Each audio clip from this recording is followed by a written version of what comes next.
I realized I'm not moving at all. I am paddling at a fairly decent clip, but I'm just stationary. This is pointless. And I'm just, again, with the rocking and stuff, I'm like, I started to make my way back. So I get back to the launch. I'll be on shore for a bit. Let's see if the weather changes. If it changes, I'll go back out. It didn't change.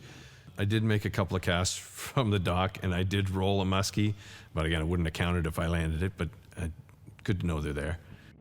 I saw Darren and 2 other people getting off the water close to noon. So I go out and I'm like, I can't quit. I saw Darren quit and I'm like, yeah, that's about right. And then I went for Sturgeon and I said, and then I finally saw one jump. So I'm like, I better go to that spot, which was close to the launch. So I went over there. I think my kayak hit a big log in the water and I looked back at my rudder and it wasn't moving great. And I'm like, all right, it's 1:30, I'm done. So I called it quits early. If I'm Jean, I need to land a sturgeon. In my opinion, swing for the fences. Like, just go out there, sit there until you get one.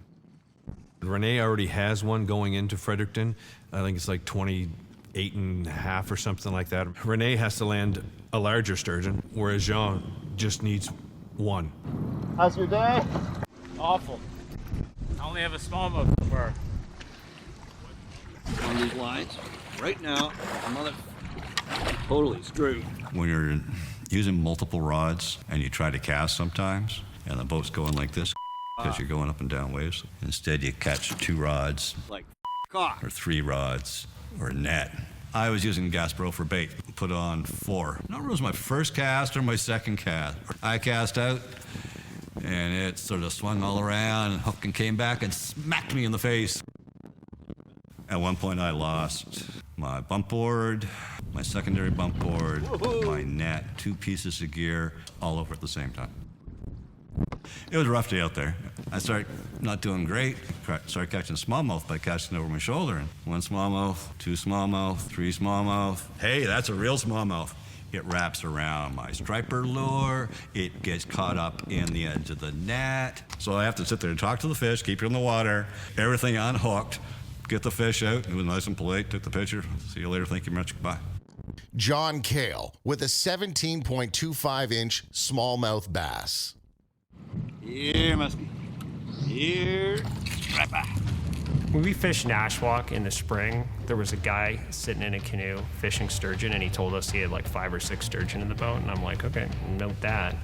And I think I changed spots probably 5 times to catch sturgeon that day.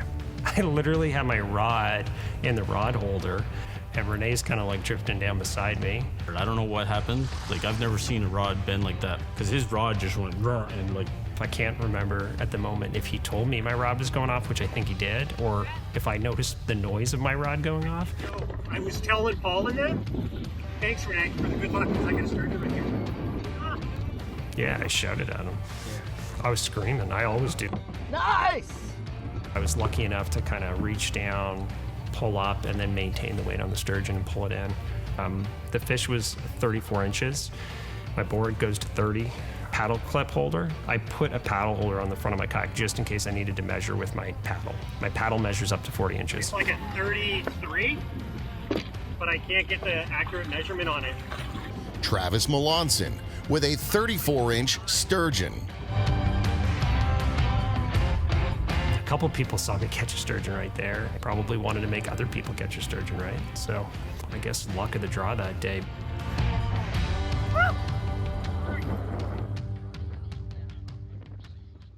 You're gambling so much right now. You're what?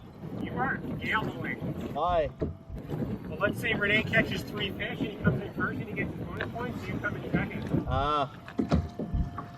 place is going to be an awesome prize. so he pulls out this 30 some odd, I don't know, he said 40 inches, I don't know, it was huge sturgeon. He's like, Jean, big sturgeon. I'm like, oh.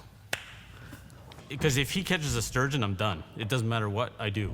At that point, I was pretty sure he was trying to catch a sturgeon, but I had no idea what he had. I just knew I had to catch eels or like something to improve. I'm getting ready to get another line out, and I see my rod tip go like this. I go to set the hook. I look back, and my line's tied around my rudder.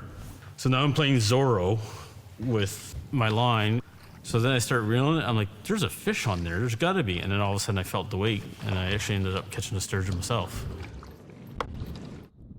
And when he did lift out that sturgeon, I was, measuring like from a distance because I knew he had a 28-inch sturgeon in Hormukto, and I'm looking at it and I'm like, no, that's maybe like 25 inches. So I'm like, I think I still have him. End of the day comes in Fredericton, and I'm waiting on pictures. I'm waiting for Muzzerall especially because he's one of the top 2 anglers. And I'm bugging him, and I'm expecting pictures to be in by now. Like, where is Muzzerall? Does he catch anything?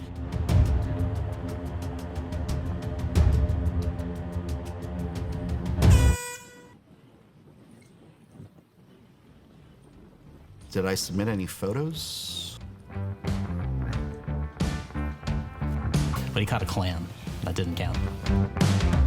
Jean Muzzerall's strategy of going for the big fish ultimately didn't pay off. His championship fate rested with Rene Peltier's performance.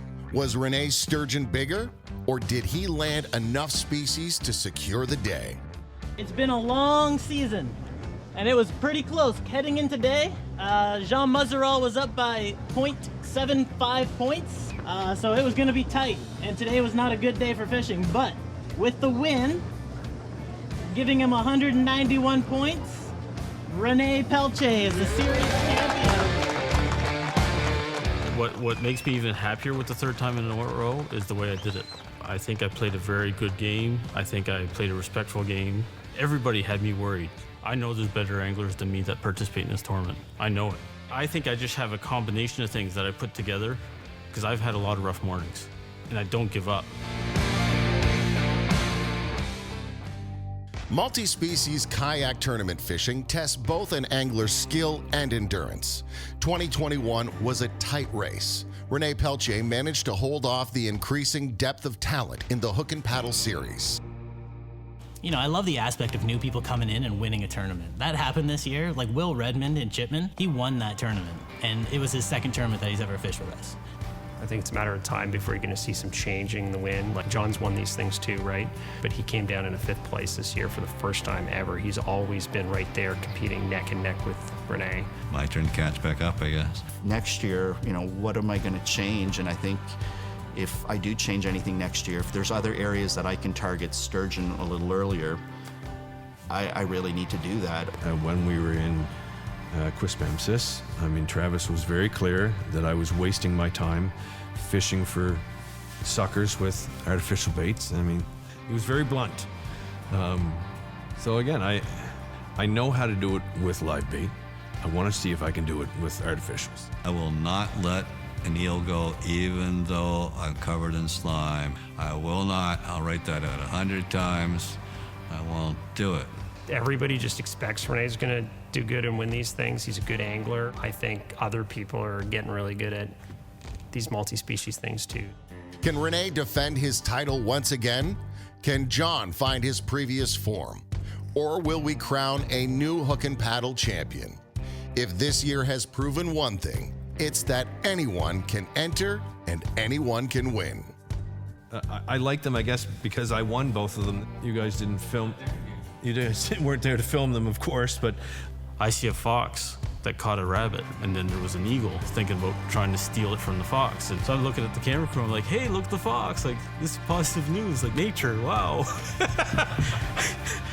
And then the camera guy says, Rene, catch a fish. I know. I just want everyone to know that that clam I caught was a pretty darn big one. I'd say easily 2-3 inches. That'd have put me on top, I swear.